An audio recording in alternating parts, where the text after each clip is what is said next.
New Padre manager, Craig Stammen.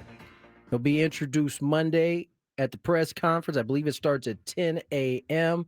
Joining us here on Gwynn and Chris right now, none other than Joe Musgrove. Joe, how are you, my friend? I know you're on to a wedding or on your way to a wedding. Thank you for your time. Absolutely, man. Yeah, it's been a scramble today, but we're on the road and en route, so. Good. You're not performing the ceremony as I am for my godson next Friday. I'm getting a little nervous about it, actually. No, man, these people are spending too much money to come to this wedding to watch me up here, so. Fair enough. Well, listen, obviously big news today. Craig Stammen, a former teammate of yours, is going to be at the helm. He's going to be your manager. What are your thoughts? I mean, I assume you were as surprised as everybody else were.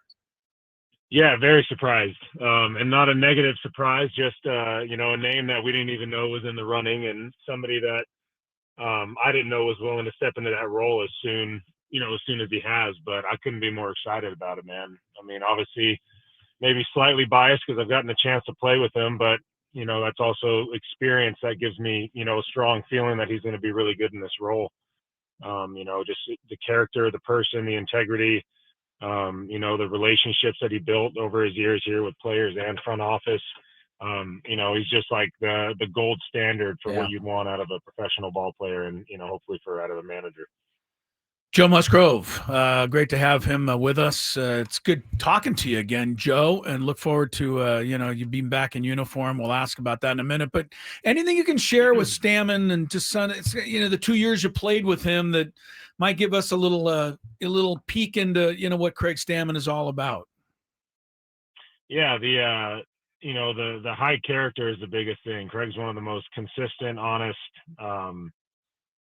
considerate, and reasonable people that I've come across in the world of baseball. And you meet all different kinds of personalities, but this is a guy that seems to have only changed for the better throughout his career, and has been like a constant learner of the game. You don't see many people that are in a pitching role, and especially in a relieving role, that have the baseball IQ that Craig has. And I know I've seen it over the last couple of years. I think 22 is his last year playing, and being around the complex, it's like his mind is completely shift from player mode to now I'm here to help these guys and be a mentor and offer my experience, and now my chance to kind of learn what the next step or the evolution of my baseball life is going to be. So getting to work with them in like a different role where it's more of a friendly face, that doesn't have the intensity of trying to perform every night, has given me a chance to see who he is away from the playing side of the game. And he was a big factor in the last couple of years of getting our leadership group together and helping be that mesh piece between the front office and the clubhouse. Now, Joe, this is, since you've been in an organization, this is your third manager that you've had. And Joe's hard to manage, obviously. Running all these guys off. You saying I'm the common problem here? Not at all. Not at all. But you've experienced a new face come into the locker room. Now, Stam obviously is not a new face. He's been around in the clubhouse, on the field. But what type of things have you noticed, at least early on, or some of the things that are most important to kind of make sure things get off to the right start? Yeah, I think it's creating a genuine relationship with your players, or as a player with your manager. And there's always this corny, cheesy, like I'm your best friend pitch from the managers, like the first couple weeks. And then most of them start to show their true colors as the year goes on. And, you have this feeling in your stomach. And I'm not comparing this to any manager I've been in the past, but I have been around guys, that are like this. And there's that feeling of, this guy was all smiles and kisses when we first met. And now it's getting to the gritty stuff and, he's showing his true colors. So yeah, I think going into this, Craig has that relationship established with a majority of the people in the organization and definitely a lot of guys in that clubhouse. And I think the honest conversations can start happening earlier in spring training and right out of the gate. I think the whole open door policy is going to be a truer open door policy where, guys are comfortable going in, speaking to the manager about, issues. And I know people complain about, the maybe too friendly of a relationship with some of the players, but I really don't see that being an issue. I see that only, helping us as a group is like the open communication, and maybe the communication gets a little more heated, but these are guys this is the guy in Craig that's been on the field and Right. been in this situation in the last handful of years. So I think he can relate to the players on a much higher level.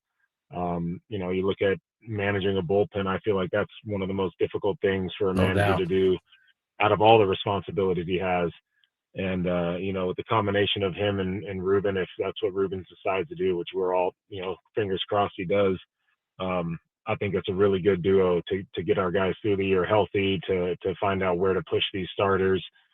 And the inexperience that Craig has, the manager, everyone's in that first year at some point in their career. And I think with the guys that Craig has and the situation he's walking into is pretty ideal for someone coming into their first year. So I'm super excited about it, man.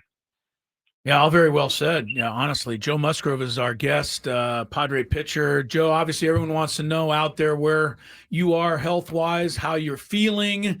We're looking at February 20th. They have spring training opener. They have March 26th season opener. Do you have dates in your head? Or are you far enough along, or where are we? Yeah, I'm pretty much on the back end of this rehab. During that playoff push, I was, building up in hopes that if we got far enough, I'd have a chance to pitch. So I was in a pretty good spot there. Felt like I was within reach of having a chance to pitch. So I feel good knowing that, I have tested this thing a little bit. I've gotten the velo up into the 90s, like, pretty close to full intensity, and, responded pretty well. So the fact that we ran out of time at the end of the year kind of pushed us into this little deload, kind of more of a normal off season. What I would do, if the season ended on the day that it did, I would go into like a deload of throwing and kind of taper off, and then, slowly build back up. So I'm just now in like the phase of building back up in my second week of playing catch. I've been back in the gym for a few weeks, so I feel great. This is a 13-month mark now, I think 14 months maybe.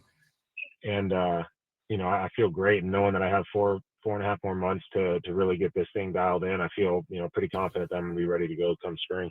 You said something that kind of piqued my curiosity a little bit. You were talking about the bullpen and being the most difficult thing to kind of manage for any manager. We just watched the postseason, and we saw how different the bullpen was managed for all teams, really, in the postseason versus the regular season. What is it exactly about the postseason that leads to the way bullpens are used then versus the regular season, outside of the length of the season and having to get through it all? Yeah, I think you see a lot more heavy matchup based games because, over the course of the season, there's decisions that are made that, I listen to fans on the radio, lose their mind and pull their hair out over. But, there's so much that happens that, like, sometimes a guy's got to stay out there and wear 8 runs and 60 pitches and, for the betterment of the group moving forward. But when playoff time comes, it's about, winning every game. Obviously, you guys know it. Every game matters so much more at that point that, everything is mapped out. And it's like, if our starter can give us 3 now, that's the best case scenario. And then we'll get them out of there. Then we got 6 guys lined up to go an inning apiece and match up. I was actually intrigued how our bullpen was run, for a majority of the year, really. But having, the multiples from every guy, where it's not just come in and get your 3 outs. Maybe you do get 3 outs only, but you get those outs, spanning across 2 innings, which it's a lot different for a pitcher, to go out there and have 2 ups as opposed to just come in and get your 3 and get out of there. Yeah. And our guys handled that really, really well. And in the postseason, the way that, Schulte was able to, piece things together to get us through those last handful of games. And, you can see the dynamic with the type of bullpen that we had, what we can do with it. No doubt. Joe, we know you got a wedding to get to, man. We appreciate you giving us this little bit of time, man. We'll catch up again soon, man. Enjoy yourself tonight. Appreciate it, Joe. Absolutely. Hey, go Aztecs, huh? Yes, sir. There you go. Tonight. Thanks. Go, baby boys are back. Yes, sir. All right, Joe, take care, brother. All right, see you guys.